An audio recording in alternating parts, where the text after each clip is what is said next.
Well, you had mentioned earlier that when we talked before, that at the beginning you had to be convinced about redress. That's right. Could you say That's a little right. bit I about have what to your initial admit. thinking was? You know, at the very beginning when word of this movement came out, I said, now how could you cheapen it by doing that? Because there's no price you can put on the freedom that was abridged.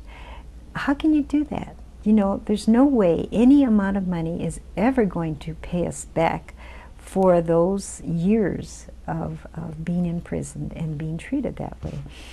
And it took a while before I began to buy people explaining it to me.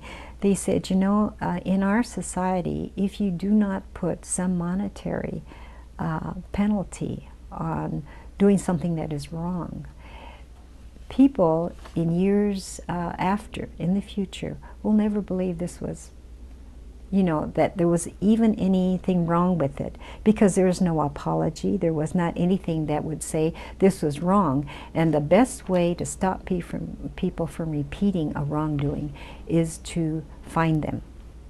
And so the monetary thing, and it was very little when you compare with the losses that many people had, but it was more the principle that was involved there.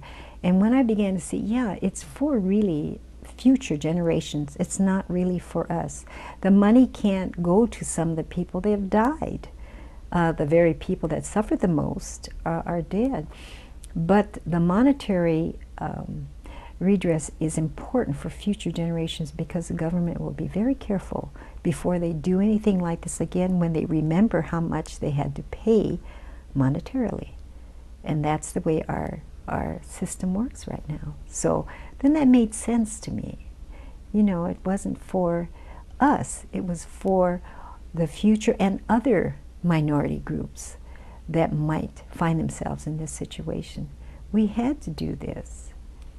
And it took us 40, 50 years, but we managed it.